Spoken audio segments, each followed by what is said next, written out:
Marcos capítulo 2. Controversia con los líderes religiosos. Bienvenidos. Leamos de los versículos 1 al 4 del capítulo 2 del Evangelio según San Marcos. Entró Jesús otra vez en Capernaum después de algunos días y se oyó que estaba en casa. E inmediatamente se juntaron muchos, de manera que ya no cabía ni aun a la puerta, y les predicaba la palabra. Entonces vinieron a él unos trayendo un paralítico, que era cargado por 4. Y como no podían acercarse a él a causa de la multitud, descubrieron el techo de donde estaba, y haciendo abertura bajaron el lecho en que yacía el paralítico.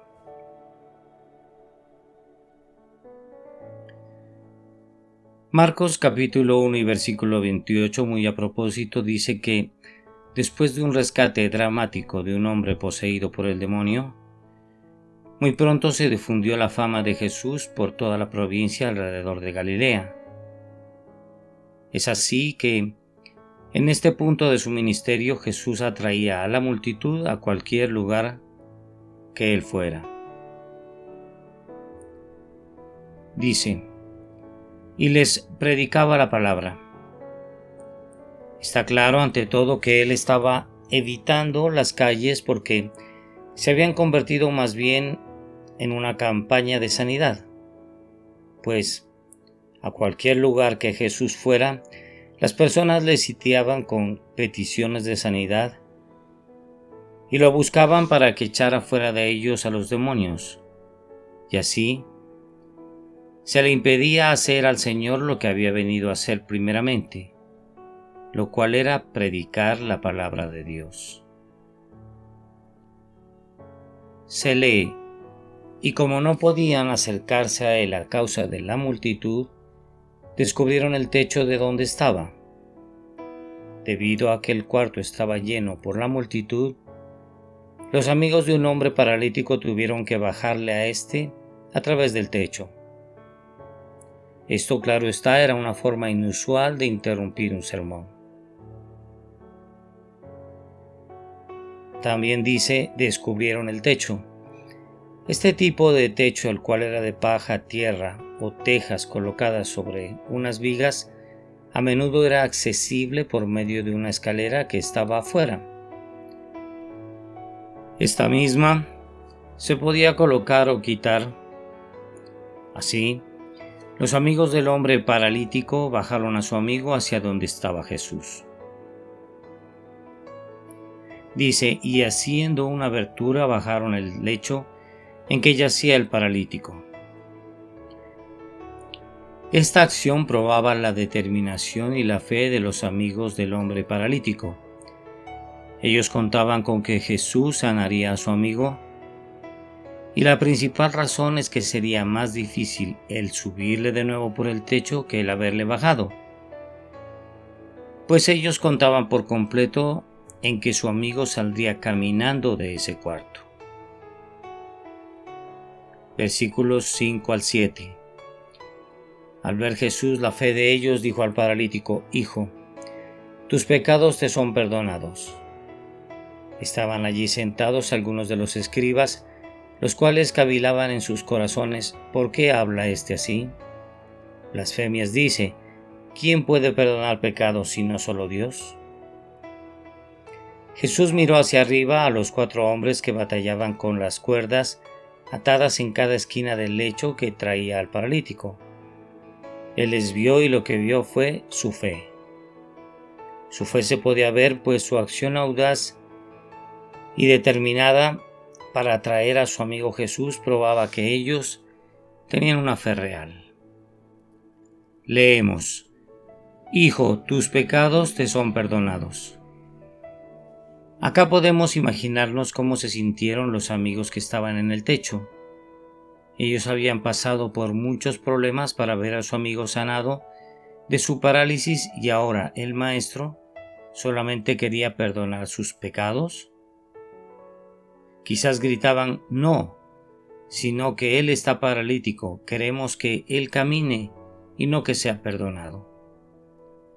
Pero Jesús sabía cuál era la verdadera necesidad del hombre y cuál era su más grande necesidad. Pues, ¿qué bien era para el hombre que tuviera 2 piernas buenas y que caminara derecho al infierno con ellas? Sea cual sea el problema, casi siempre el pecado es el problema real de las personas. Y Jesús en este caso fue directo al problema. Jesús no quiso decir que el hombre paralítico fuera especialmente pecador, o que su parálisis fue directamente causada por el pecado, sino que, más bien, Él se dirigió a la gran necesidad del hombre y a la raíz en común de todo el dolor y sufrimiento, ¿cuál es? La condición pecaminosa del hombre. Aquí cabe anotar que el perdón es el milagro más grande que Jesús jamás realizó, puesto que satisface la necesidad más grande y trae bendición con resultados ciertamente más duraderos. Leemos: ¿quién puede perdonar pecados sino solo Dios? Los escribas utilizaron el tipo de lógica correcta, pues ellos correctamente creían que únicamente Dios puede perdonar los pecados, y ellos aún están en lo correcto al examinar a este nuevo maestro. Aquí, su error fue más bien el rehusarse a ver quién es Jesús, Dios el Hijo, quien tiene la verdadera autoridad para perdonar los pecados. Versículos 8 al 12. Y conociendo luego Jesús en su espíritu que cavilaban de esta manera dentro de sí mismos, les dijo: ¿por qué caviláis así en vuestros corazones? ¿Qué es más fácil decir al paralítico: tus pecados te son perdonados, o decirle: levántate, toma tu lecho y anda? Pues para que sepáis que el Hijo del Hombre tiene potestad en la tierra para perdonar pecados, dijo al paralítico: a ti te digo, levántate, toma tu lecho y vete a tu casa. Entonces él se levantó enseguida y tomando su lecho salió delante de todos. De manera que todos se asombraron y glorificaron a Dios diciendo: nunca hemos visto tal cosa. En este momento estupendo de su ministerio, estos escribas sabían que Jesús pudo leer sus malvados corazones. Esto, lógicamente, debía ayudarles a persuadirse de que Jesús era en verdad Dios, teniendo asimismo el poder de perdonar los pecados. Dice: ¿qué es más fácil? Para los hombres un perdón real y el poder para sanar, ambos son imposibles, pero en realidad para Dios ambos son fáciles, pues es una suposición lógica que si Jesús tiene el poder para sanar la enfermedad de un hombre, Él también tendrá la autoridad para perdonar sus pecados. Jesús también reconoció y se aplicó a los escribas en su propio terreno académico, ya que los rabinos tenían un dicho que decía: no hay hombre enfermo que sea sanado de su enfermedad, sino hasta que todos sus pecados le sean perdonados. Esto nos lleva a concluir que para los judíos un hombre enfermo era un hombre con el cual Dios estaba enojado. También dice el Hijo del Hombre. Jesús a menudo se refería a sí mismo con este título. La idea no es la de un hombre perfecto o un hombre ideal o un hombre común, sino que más bien es una referencia a Daniel capítulo 7, versículo 13, cuando el Rey de Gloria que había de venir, el cual viene a juzgar al mundo, tiene el título de el Hijo del Hombre. Jesús utilizó este título y muy a menudo, porque en su deidad era un título mesiánico libre del sentimiento político y nacionalista judío. Jesús pudo haberse referido a sí mismo de una manera más común como Rey o Cristo, pero estos títulos a oídos de su audiencia sonaban como aquel que derrotará a los romanos. Hijo del hombre entonces era la designación favorita de Cristo para sí mismo, una reivindicación de ser el Mesías en términos que no podían ser fáciles de atacar. Dice, entonces él se levantó enseguida. Imagínense la tensión en esta escena. Los escribas estaban tensos porque Jesús les retó y dijo que él demostraría que él era el Hijo de Dios. Así, el hombre paralítico estaba tenso porque se preguntaba si Jesús en verdad podía sanarle. La multitud estaba tensa porque sentían la tensión de todos los demás. El dueño de la casa estaba tenso porque él se preguntaba cuánto costaría reparar el techo. Y los 4 amigos estaban tensos porque para ese momento ya estaban cansados. Naturalmente, el único que no estaba tenso era Jesús debido a que él tenía una paz perfecta cuando dijo, levántate, toma tu lecho y vete a tu casa. El hombre entonces fue sanado enseguida, dejando claro así que el poder de Jesús para sanar y la autoridad para perdonar los pecados fueron vindicados enseguida. También dice, todos se asombraron y glorificaron a Dios diciendo, nunca hemos visto tal cosa.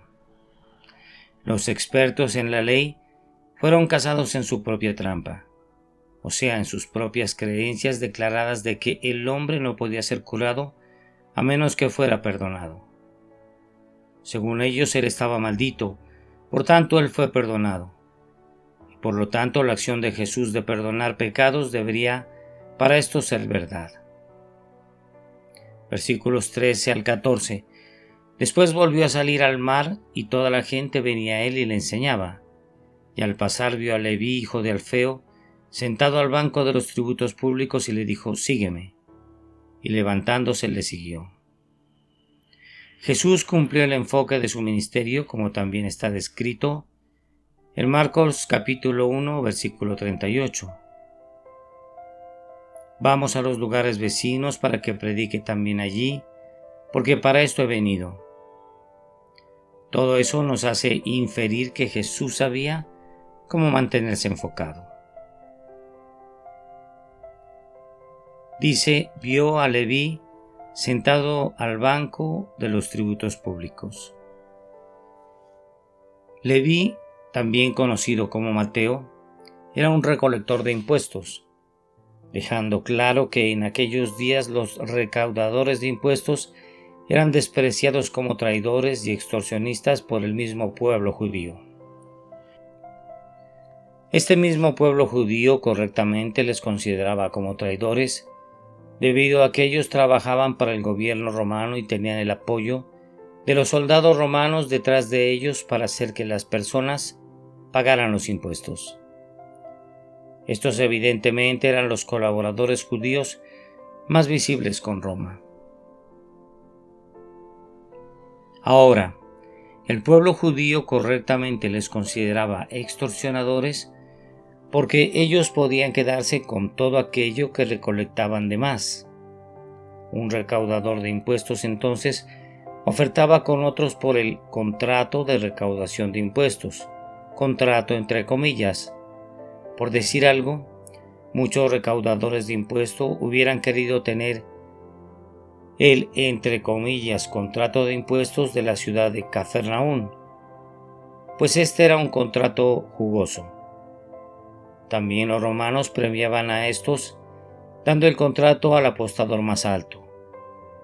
El hombre que recaudaba los impuestos pagaba a los romanos lo que había prometido y se quedaba con el remanente. Por tanto, había mucho incentivo para los recaudadores de impuestos para cobrar de más y engañar al pueblo de cualquier manera que pudieran. Esto en pocas palabras era pura ganancia para ellos. Cuando un judío entraba en este servicio de aduana romano, este era tenido como un marginado para la sociedad. Asimismo, estaba descalificado para juzgar o ser testigo en una sesión en la corte. Era excomulgado de la sinagoga y a los ojos de la comunidad su desgracia se extendía hasta su familia. Se lee: y le dijo: sígueme. Ya habiendo entendido cómo todos los judíos odiaban a los recaudadores de impuestos, era notable ver cómo Jesús amó y llamó a Leví.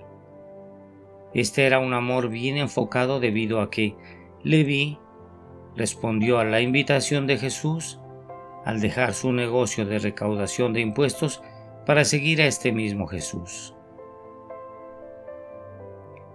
De una u otra manera, esto era más que un sacrificio, al lado de lo que hicieron algunos de los otros discípulos, pues Pedro, Jacobo y Juan podrían regresar más fácilmente a sus negocios de pesca, lo cual sería imposible para Leví. Nos referimos con esto a que éste regresara a la recaudación de impuestos. Versículos 15 al 17. Aconteció que estando Jesús a la mesa en casa de él, muchos publicanos y pecadores estaban también a la mesa juntamente con Jesús y sus discípulos, porque había muchos que le habían seguido. Y los escribas y los fariseos, viéndole comer con los publicanos y con los pecadores, dijeron a los discípulos: ¿qué es esto que él come y bebe con los publicanos y pecadores? Al oír esto, Jesús les dijo: los sanos no tienen necesidad de médicos sino los enfermos. No he venido a llamar a justos sino a pecadores. Muchos creyentes piensan que esta era una, entre comillas, fiesta de despedida la cual Leví hizo para sus amigos al dejar su negocio de recaudación de impuestos. Jesús aquí se sentó y comió con los publicanos y pecadores, teniendo por claro que el comer en la misma mesa con las personas era una señal de amistad y de compañerismo. Y aquí estaba el escándalo, pues Jesús era el amigo de pecadores. Por supuesto que los pecadores sabían esto y respondían al amor y amistad de Jesús cuando dice: porque había muchos que le habían seguido. Así las cosas, los fariseos se oponían a que Jesús tuviera compañía con los pecadores, puesto que los fariseos eran un grupo religioso conservador y muy respetado, pero debido a estas cosas, muy a menudo estaban en desacuerdo con Jesús. El nombre de fariseos significaba los separados, pues ellos se separaban a sí mismos de cualquier cosa que fuera inmunda y pensaban que todos excepto ellos estaban separados del amor de Dios. Dice: los sanos no tienen necesidad de médico. La respuesta de Jesús fue simple y profunda. Jesús era el médico del alma y tenía sentido para él estar con aquellos que estaban enfermos con el pecado. Versículos 18 al 20. Y los discípulos de Juan y los de los fariseos ayunaban, y vinieron a él y le dijeron: ¿por qué los discípulos de Juan y los de los fariseos ayunan, y tus discípulos no ayunan? Jesús les dijo: ¿acaso pueden los que están de bodas ayunar mientras está con ellos el esposo? Entre tanto que tienen consigo al esposo no pueden ayunar, pero vendrán días cuando el esposo les será quitado, y entonces en aquellos días ayunarán. Los fariseos eran bien conocidos por ayunar 2 veces a la semana. Así las cosas, tenía mucho sentido para los discípulos de Juan el ayunar debido a que su ministerio subrayaba el arrepentimiento. Pero Jesús y sus discípulos no tenían el mismo énfasis en ayunar, pues su ministerio subrayaba la salvación.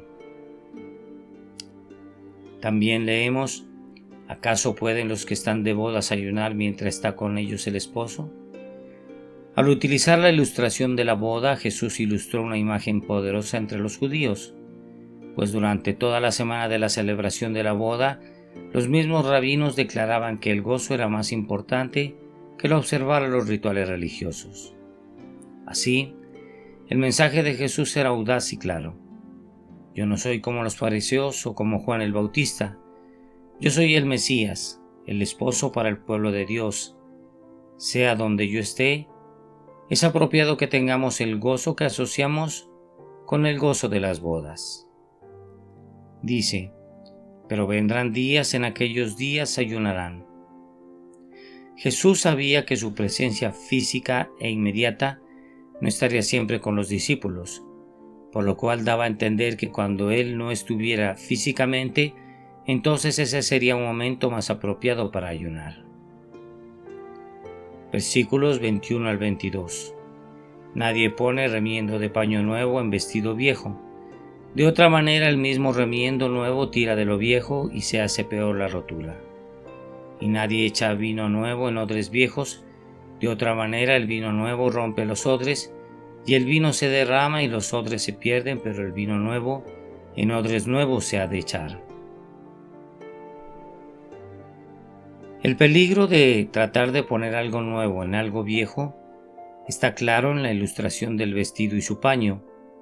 También el mismo principio es cierto para los odres, puesto que un odre se expande bajo la presión de la fermentación.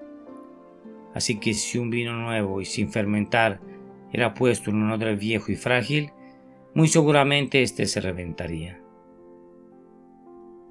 Se lee: el vino nuevo en odres nuevos se ha de echar. El punto de Jesús se hacía claro en estos ejemplos.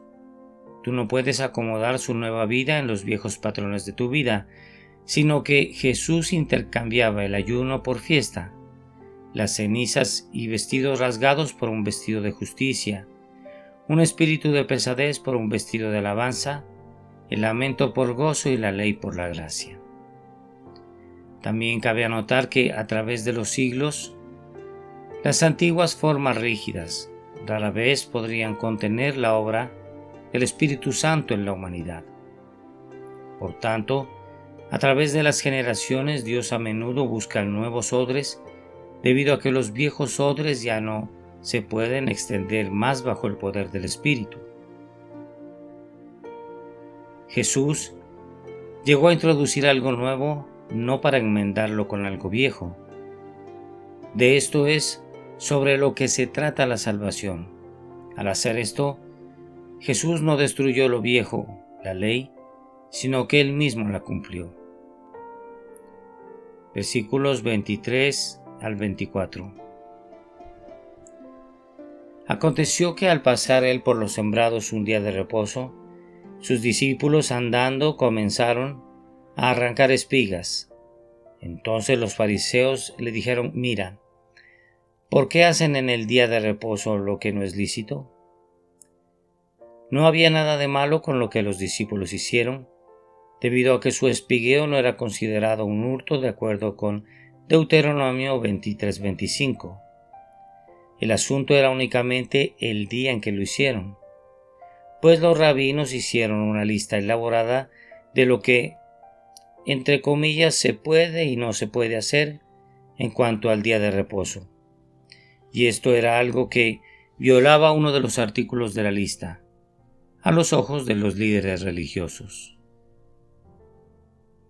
Como los discípulos, como dice la Escritura, comenzaron a arrancar espigas en el sábado, esto los calificó de ser culpables a los ojos de los religiosos de 4 violaciones del día de reposo, pues supuestamente ellos quebrantaron las tradiciones en contra de segar, trillar, aventar y preparar la comida. También dice: ¿por qué hacen en el día de reposo lo que no es lícito? Jesús está claro que jamás violó el mandamiento de Dios de observar el día de reposo o de aprobar que sus discípulos violaran el mandamiento de Dios para observar el día de reposo. Pero lo que él muy a menudo hacía era quebrantar las añadiduras legalistas del hombre hacia la ley. De hecho, parecía que Jesús deliberadamente las quebrantaba. Finalmente, leamos los versículos 25 al 28 del capítulo 2 del Evangelio según San Marcos. Pero él les dijo: ¿nunca leísteis lo que hizo David cuando tuvo necesidad y sintió hambre?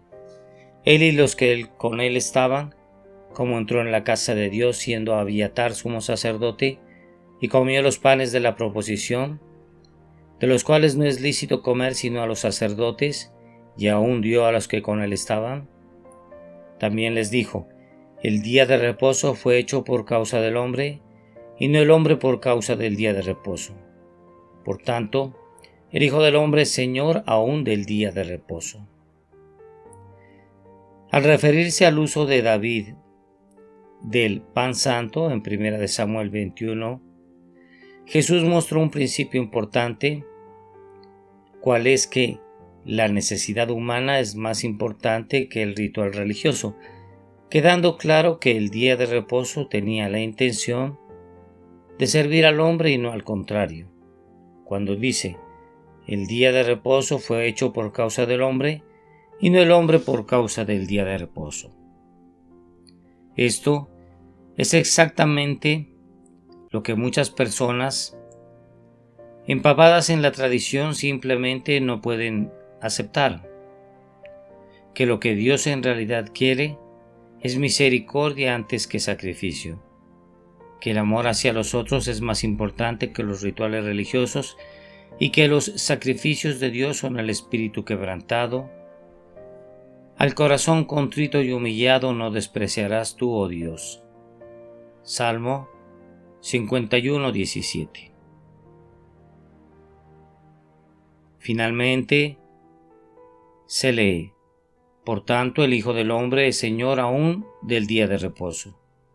En este caso el segundo principio era aún más dramático, pues Jesús declaró que Él era el Señor aún del día de reposo. Si Él, el mismo Señor aún del día de reposo, no estaba ofendido por las acciones de sus discípulos, podemos estar seguros de que estas críticas secundarias no debieron haberle ofendido en absoluto. Amén. Oremos. Amado y precioso Señor Jesús,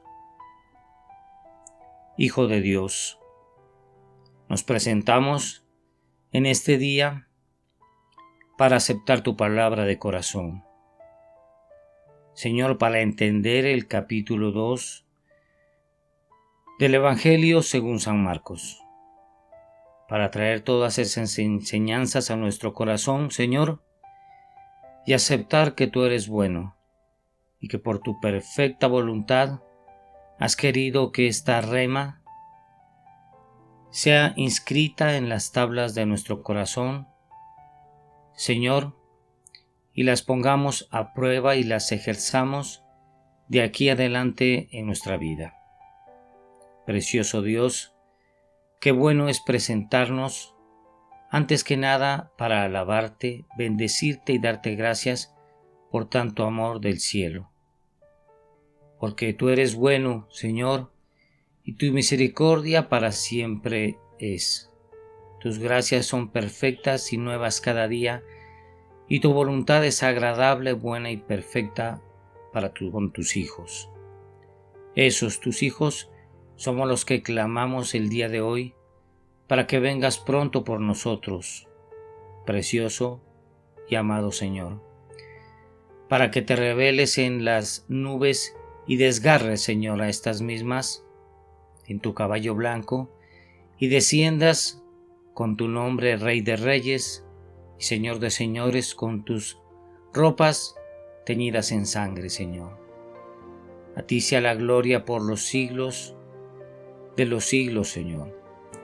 Por tanto, humillémonos delante de Dios el Padre, para que su Hijo clave su cruz en nuestras vidas, para que seamos poseídos por Él, porque tu voluntad para nuestras vidas es el bien. Amado y precioso Padre, porque tú te reflejas en tu Hijo para con nosotros, y tu Santo Espíritu nos da poder y amor. Hace que nuestros corazones sean contritos y humillados, cual es la verdadera alabanza para ti. Queremos y pedimos que esta oración sea olor fragante y que suba como incienso a ti, amado Dios. Recíbenos, Señor, en tu presencia, ahora y en la hora de nuestra muerte. Ven a nuestras vidas, Señor. Sea cuando tú aparezcas en las nubes, o sea que seamos llamados a tu presencia, no para el juicio ante el trono blanco, sino ante el juicio por nuestras obras. Confiamos, amado, en que nos salvarás. Tenemos la fe cierta, la esperanza en ti, de que tú nos llevarás de tu mano un día a tus atrios. Y es por medio de esta palabra que entendemos cuáles son los objetos, los objetivos, los límites, los términos en nuestra vida. Queremos ser como tú, Jesús. Queremos imitarte, queremos perseguirte, queremos pisar tus huellas en la playa. Haznos como tú, Señor. Desesperamos por ser como tú. Solo queremos ser como tú. Nosotros somos como tus ovejas, tu arma secreta en tu mano. Somos flechas en tu aljaba. Dispáranos, Señor, en este mundo con toda la fuerza y el poder de tu Espíritu, y envíanos a las naciones como misioneros. Que la obra misionil sea después de la salvación lo principal en nuestras vidas. Primero el obrero y después la obra. Por eso rogamos y clamamos, con todas nuestras fuerzas, que no nos sueltes de tu mano, que nos cuides como a la niña de tus ojos. Señor, que seamos tus hijos consentidos, que seamos, Padre, los hermanos de Jesús, tus embajadores y tus verdaderos apóstoles aquí en la tierra.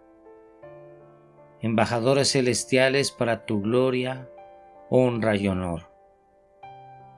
Declaro mi amor a ti, Señor, y declaro el amor de todos los que escuchan esto, como la novia que somos y tú el esposo. Despósanos, Señor, contigo. Despósanos con tu amor. Amén.